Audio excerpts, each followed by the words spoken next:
Bonjour à tous, dans cette vidéo, la troisième de la série sur les vecteurs, je vous explique comment calculer des sommes vectorielles en utilisant la relation de Chasles. Alors, je vous propose deux exemples. Le premier, je vais le faire avec vous, et le deuxième, vous mettrez la vidéo sur pause si vous avez envie.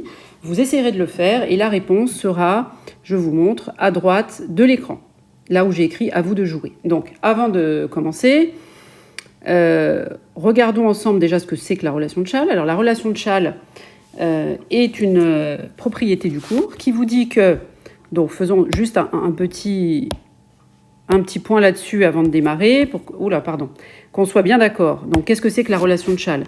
Donc la relation de Chasles, c'est une propriété qu'il faut absolument connaître pour faire l'exercice, qui vous dit que dès que vous avez un vecteur AB, que vous lui ajoutez par exemple le vecteur BC, donc remarquez bien que vous avez la même lettre ici, AB et BC, donc le premier termine par B, le deuxième commence par B, alors vous pouvez dire que c'est égal au vecteur AC.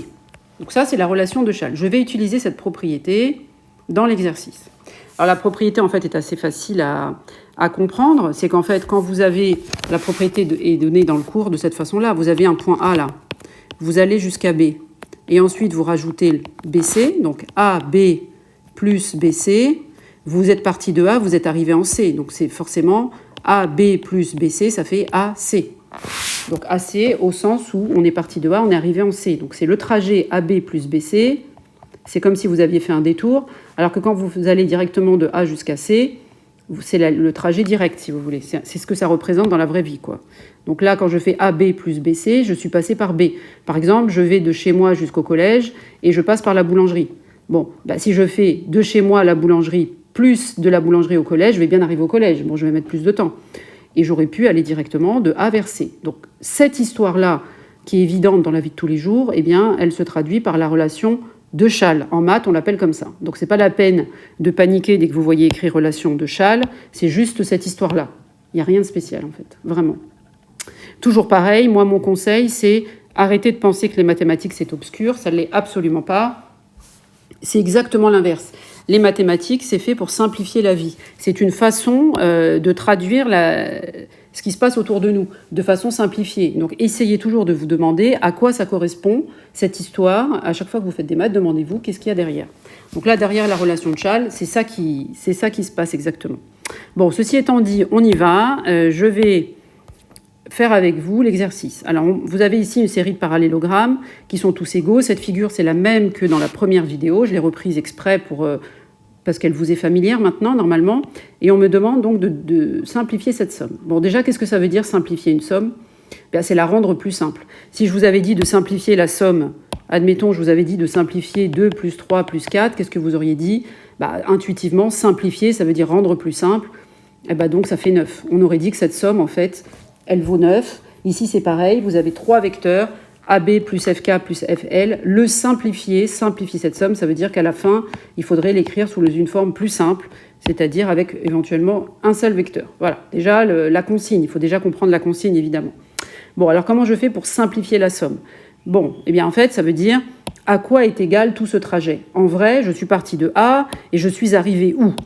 Vous voyez, donc là, je suis parti de A. Ça, je le sais parce que le premier vecteur, c'est A. Et puis, en faisant ça, donc je pars de A, je vais arriver quelque part. Et la question, c'est tout ce trajet correspond à un trajet plus simple. Quel est-il?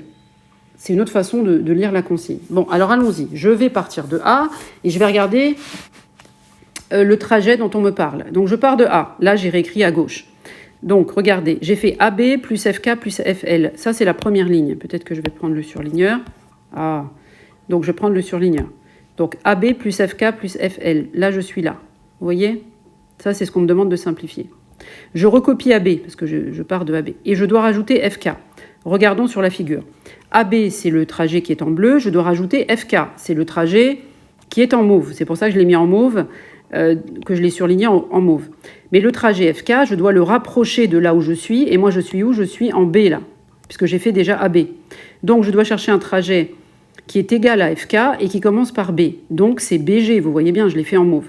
Donc, je remplace la deuxième ligne de mon calcul, c'est de remplacer, donc, le FK, je l'ai remplacé par BG. D'accord? Là, c'est ce que j'ai fait. Et je recopie FL à côté, puisque pour l'instant, je ne l'ai pas touché. Donc, j'ai déjà fait AB plus BG, du coup. La deuxième ligne, donc j'indique que j'ai fait AB plus BG, j'ai remplacé FK par BG. C'est pour ça que j'ai mis en mauve, les deux vecteurs en mauve sont égaux.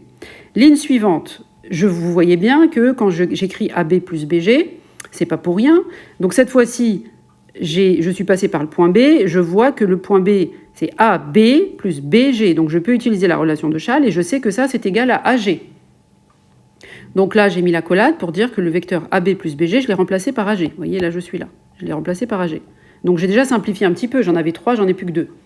Ensuite, j'ai recopié FL. Vous voyez bien que FL, lui, il n'a pas bougé. Là, il est là. Je l'ai recopié. Hein, là, rien du tout. Rien de plus. Ensuite, je me retrouve avec AG plus FL. Rebelote, donc je suis en G, puisque j'ai fait AG. Je suis en G, je suis là. Je dois rajouter FL. Le vecteur FL est dessiné en vert sur la figure. Et je dois lui trouver un vecteur qui commence par la lettre G, puisque je suis en G, et qui est égal à FL. Vous voyez bien que c'est le vecteur FK que j'ai représenté de la même couleur. C'est pour ça que dans la ligne de calcul, j'ai surligné FL et GK pour dire qu'en fait, j'ai simplement remplacé FL par GK. C'est la même chose, ça représente les mêmes informations. Du coup, en faisant ça, puisque le vecteur FL, je l'ai remplacé par un vecteur qui commence par G, du coup, je me retrouve avec AG plus GK. C'est fait exprès. Donc maintenant, je mets une accolade parce que je vais utiliser la relation de Chasles. J'ai le même point ici et là. Les deux vecteurs vont s'accrocher entre eux. Il va rester que AK. C'est bien ce que dit la relation de Chasles. Le point G va venir, si vous voulez, ils vont venir s'accrocher entre eux. Et du coup, il va rester AK. Donc ici, j'ai obtenu le vecteur AK. Donc la réponse, la simplification qui m'était demandée, c'est que la somme des trois vecteurs de départ, c'est égal au vecteur AK. Une autre façon de le dire, c'est que quand je fais tout le trajet AB plus FK plus FL, je suis parti de A et je suis arrivé finalement au point K. Ce trajet est équivalent au trajet AK, équivalent au sens où on part de A et on arrive en K dans les deux situations, dans les deux descriptions de trajet. Voilà. Alors, je vous ai mis à côté, c'est pas forcément super facile, mais je crois qu'avec le code couleur, c'est assez compréhensible. À droite, je vous propose de simplifier l'écriture CG plus HI plus BC. Donc j'ai mis, pour vous aider, des codes couleurs un petit peu. C'est à vous de voir si vous trouvez bien le vecteur CK à la fin en vous y prenant de la même manière. Donc voilà, j'espère que cette vidéo vous a plu, qu'elle vous a aidé. N'oubliez pas qu'il faut vous entraîner à faire celui de droite pour vérifier que vous avez bien compris ce que j'ai dit tout à l'heure. Si vous n'y arrivez pas, il faut reprendre les explications que j'ai données pour le premier exemple et réessayer, parce que ce ne sera jamais tellement plus difficile que ça, ce qu'on va vous demander en contrôle. Donc si vous avez compris celui-là, en fait, c'est largement suffisant pour vous débrouiller le jour de l'évaluation. Voilà, j'espère que cette vidéo vous a plu. Si c'est le cas, n'oubliez pas de vous abonner, de mettre un petit pouce, ça m'encourage. Et je vous dis à très bientôt pour une prochaine vidéo. Au revoir.